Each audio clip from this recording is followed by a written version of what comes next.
In the camp gate, Liu Bei shoots the halberd. At River Yu, Cao Cao suffers a defeat. Yuan Shu asked how to defeat Liu Bei.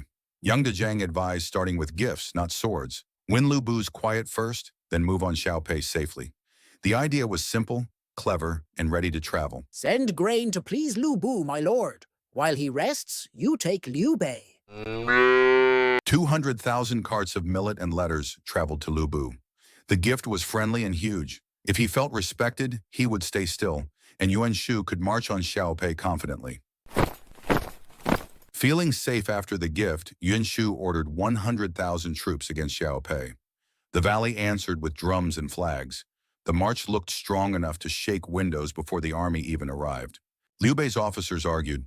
Zhang Fei wanted immediate battle. Sun Qian advised asking Liu Bei for help. Liu Bei chose the careful path and decided to write, hoping courtesy could guard Xiaopei. Our strength is small. Ask Liu Bei to protect the city. Liu Bei's letter thanked Liu Bei for past kindness and begged quick help. Without support, Xiaopei might fall. The message rode fast, hoping goodwill would answer faster than an army. Liu Bei weighed comfort against danger. If Yuan Shu won, strong northern powers might press closer. Helping Liu Bei now would keep balance. He chose to aid Liu Bei and moved his camp nearby. I will aid Liu Bei. It is the safer path for all. By night, fires guarded the fields. By day, pennons fluttered like bright birds. Knowing Liu Bei had arrived close by, Liu Bei felt safer, even as enemy drums echoed from far ridges. Jilin complained that Liu Bei had changed sides. Liu Bei did not argue with ink. He simply prepared a better answer, one that could bring both rivals to his table instead of the battlefield. Liu Bei planned a meeting instead of a clash. If both leaders sat and listened, anger might shrink. The feast would open the door, and calm words would try to walk through it. Let us eat first, then untie the knot. Some feared a trick, but Liu Bei trusted old kindness and went. His brothers guarded him closely. If Liu Bei meant peace, Xiaopei might be saved without one sword drawn. I will watch every shadow. Then peace will walk safely.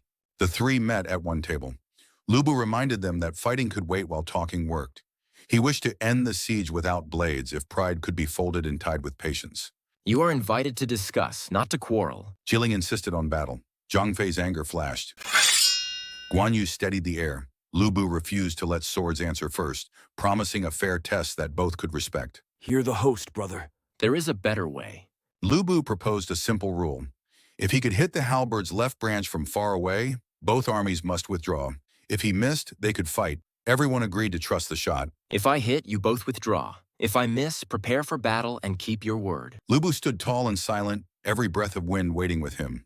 His strength bent the bow into a perfect arc, courage aiming to end a war without blood. May heaven guide his hand.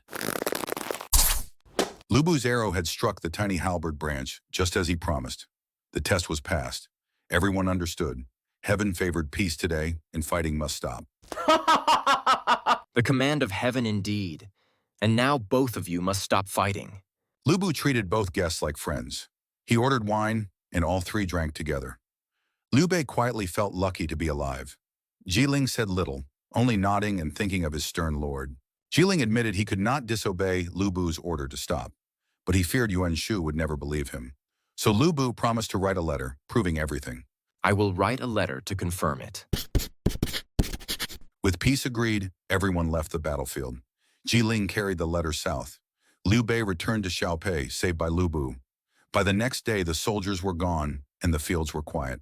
Do not forget that I have saved you today. When Jilin told how Liu Bei's arrow ended the battle and thus saved Liu Bei, Yuan Shu exploded with anger. He shouted that Liu Bei had repaid his grain with play acting. He saves Liu Bei with tricks. I will lead an army myself and crush them both. Jilin warned that Liu Bei and Liu Bei together were hard to defeat. Instead, he suggested a marriage between Yuan Shu's son and Liu Bei's daughter. Then Liu Bei, as family, might kill Liu Bei himself. This is the relative above stranger plan, my lord. Family favors family over outsiders.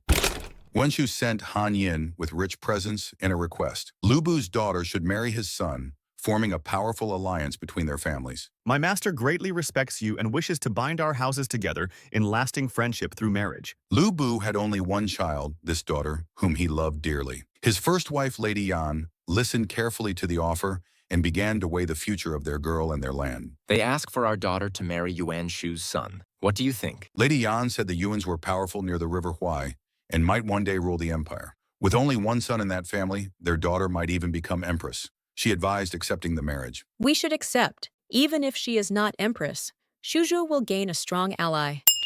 Liu Bei accepted the proposal. Gifts were exchanged, banquets held, and the city rejoiced. It seemed that the marriage would bring safety and strength to Liu Bei's house. Chen Gong met Han Yin privately and asked who had created this marriage plan to bring Liu Bei's head to Yuan Shu.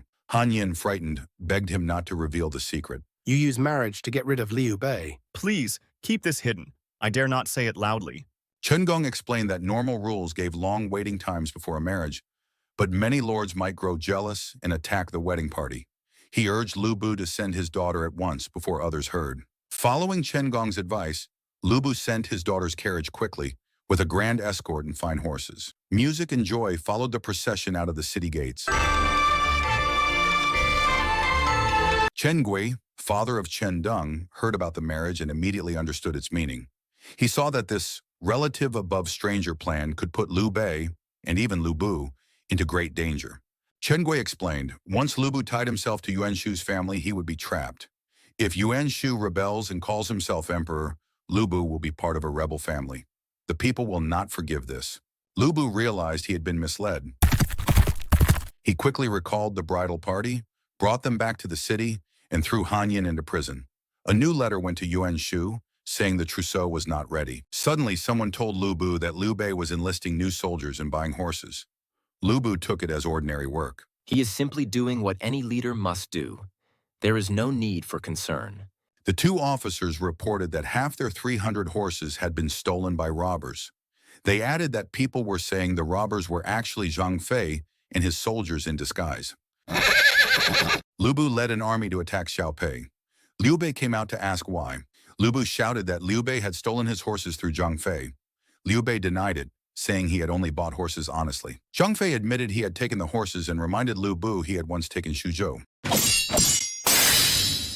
The two fought recklessly for 100 bouts with no winner. Fearing for his brother, Liu Bei ordered a retreat. Liu Bei then laid siege to Xiaopei. Liu Bei blamed Zhang Fei for causing the trouble. He sent a messenger to promise the return of the horses if the attack stopped.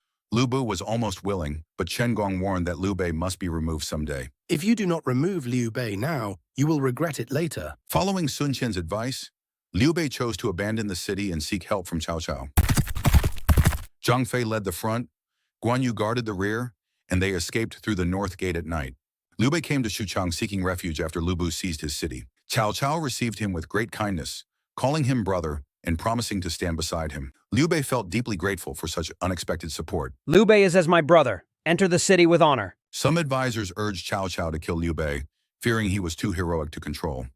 Others argued that harming a guest would destroy Cao Cao's reputation. After hearing both sides, Cao Cao agreed with Guojia's wiser counsel. To harm a hero who seeks your help would turn all good people against you. Cao Cao refused every suggestion to harm Liu Bei. Instead, he sent him 3,000 soldiers and 10,000 carts of grain, instructing him to reclaim Xiaopei, gather his old forces, and prepare to face Liu Bei. Use these men and supplies. Go and rise again in Yuzhou. Cao Cao planned to march against Liu Bei, but sudden news changed everything.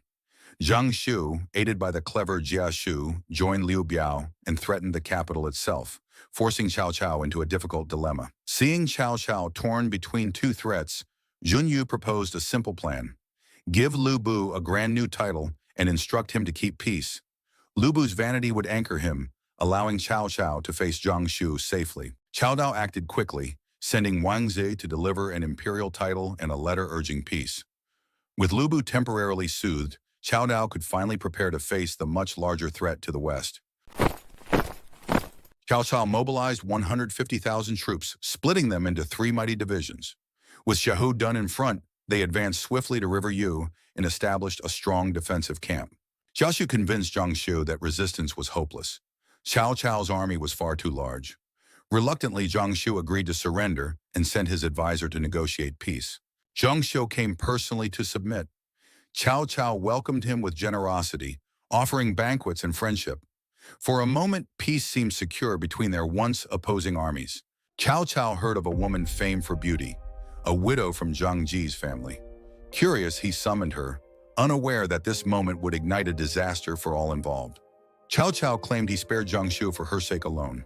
Grateful but uneasy, she thanked him. When he invited her to stay with him, she could not refuse, though worry clouded her heart. I thank the Prime Minister, yet I fear what others may think. When news reached Zhang Xiu, his pride burned with shame and fury. Zhang Xiu urged patience, hinting at a secret plan. Together, they quietly prepared to strike back at the unsuspecting Cao Cao. Zhang Xiu arranged a banquet, using wine to overwhelm Dian Wei. While the mighty guards staggered home, Hu Jur stole his halberds, preparing the way for the night attack. Cao Cao first dismissed the noises as patrols, but soon flames erupted everywhere. His camp was under sudden attack, and he rushed to call Dian Wei, unaware that the mighty guard was too drunk to respond. Even unarmed, Dian Wei fought like a furious storm. He defeated many but was eventually pierced from behind. Though he fell, no enemy dared pass the main gate where he made his final stand. Cao Cao barely escaped.